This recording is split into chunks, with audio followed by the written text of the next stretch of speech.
Bom, eu me formei. E depois de formado, eu fui trabalhar em Ohio, fazendo um estágio por 1 ano antes de retornar para o Brasil. E lá em Ohio eu conheci um indiano. E esse indiano, ele saiu da Índia, veio estudar nos Estados Unidos e ele se candidatou para ser residente e mais tarde cidadão americano. E todo dia ele me dava o mesmo discurso: Carlos, se eu fosse você, eu não voltava mais para o Brasil. Eu conheço o Brasil é como a Índia, cheio de desemprego, não tem oportunidades, é um país muito atrasado, e aqui na América nós temos todas as oportunidades. Eu sempre recusando, resistindo a essa ideia. Mas de tanto ouvir o meu amigo indiano falar, eu acabei me convencendo. Daí um dia eu cheguei em casa para dar o discurso para minha esposa Vânia. Meu bem, agora eu sei o que nós vamos fazer. O que, querido? Nós não vamos voltar mais para o Brasil, nós vamos ficar aqui na América. Ela disse: o quê, Carlos? Você não vai me dizer que depois de tanto sacrifício, de tanto trabalho, você vai querer ficar aqui nos Estados Unidos? O meu amigo indiano me convenceu. Negativo, nós vamos voltar para o Brasil, você tem uma história para construir, você tem uma história para fazer, e vai ser lá no nosso país. Naquele momento, novamente, gente, foi um outro day one. Eu sabia que não tinha alternativa. Bem, retornamos ao Brasil.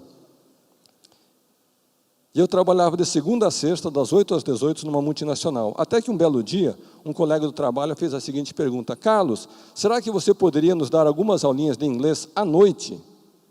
Eu pensei: aulinha de inglês à noite? Por que não? Vai dar um dinheirinho extra no bolso? Tudo bem.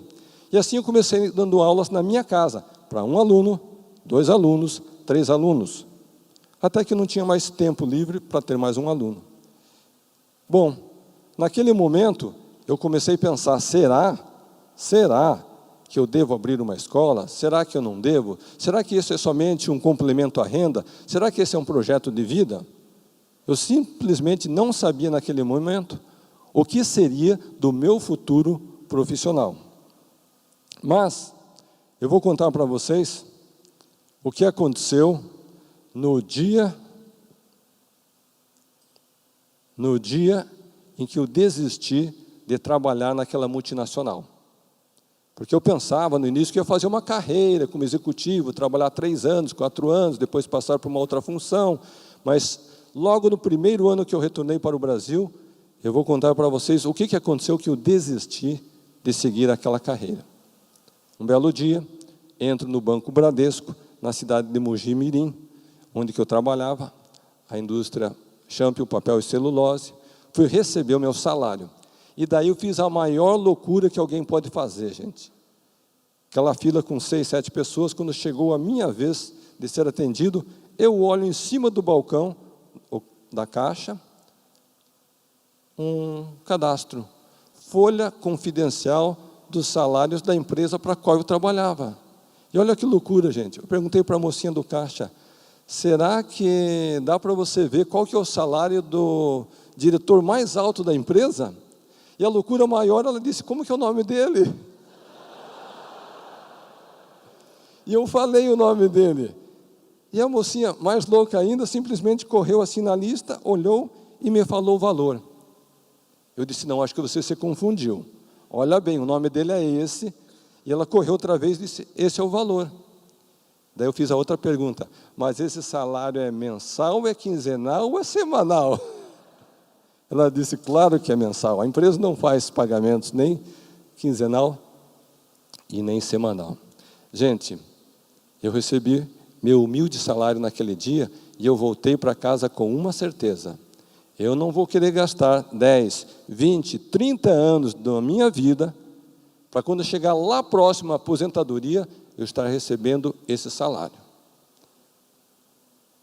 Se eu quero ter sucesso na vida, eu vou vencer como empreendedor, tendo meus próprios planos, meus próprios projetos, meus próprios clientes, meus próprios negócios, sem ficar dependendo de receber aquele olerite no final do mês.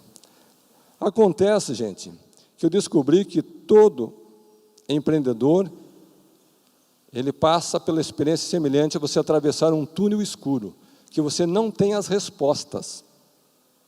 Você não tem um túnel claro bem sinalizado e o caminho a percorrer. Você tem apenas uma lanterna na sua mão, que te dá uma luz de 1, 2, 3, 4 metros. Porém, à medida em que você caminha aquele 1, 2, 3 metros, você tem mais luz. Se você tiver medo de ficar paralisado, você não vai avante. Então, foi isso que aconteceu comigo. Certa vez, eu com a Vânia, Charles e Lincoln, pequenos, e mais a Thaís, dormindo no banco de trás do carro, estou vindo de Curitiba para São Paulo, dirigindo meu Passatinho da época.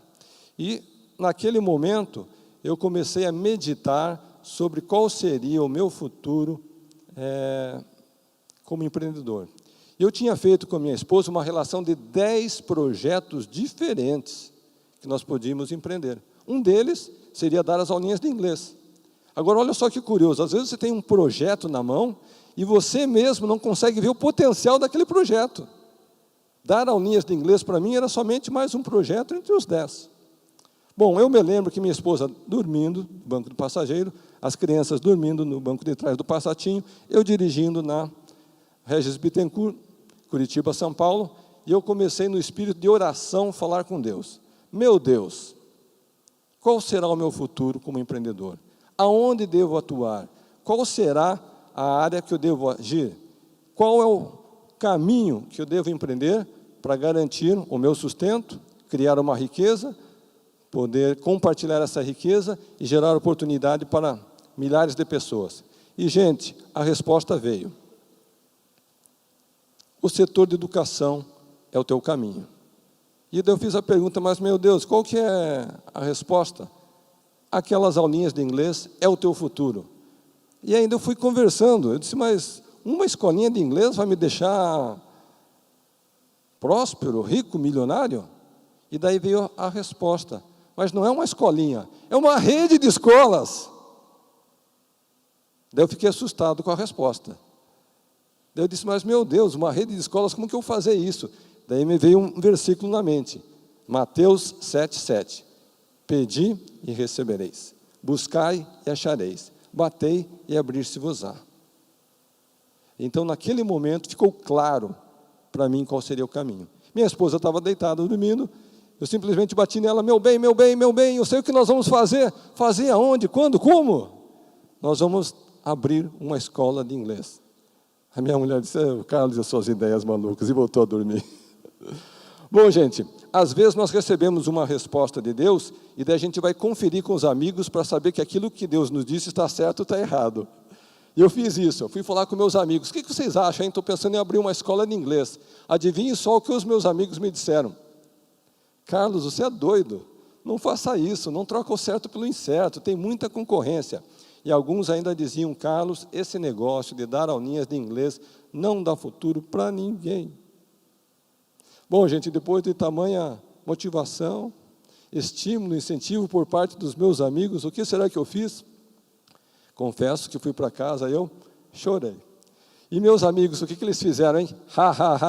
Sabia que ia desistir, sabia que não ia muito longe, esse negócio era só um fogo de palha. Muitas vezes é isso que acontece. Você tem um plano, um projeto ideal, e seus amigos têm todas as razões porque o seu projeto não vai dar certo. Bom, gente, o tempo passou, e hoje quem ri? Sou eu.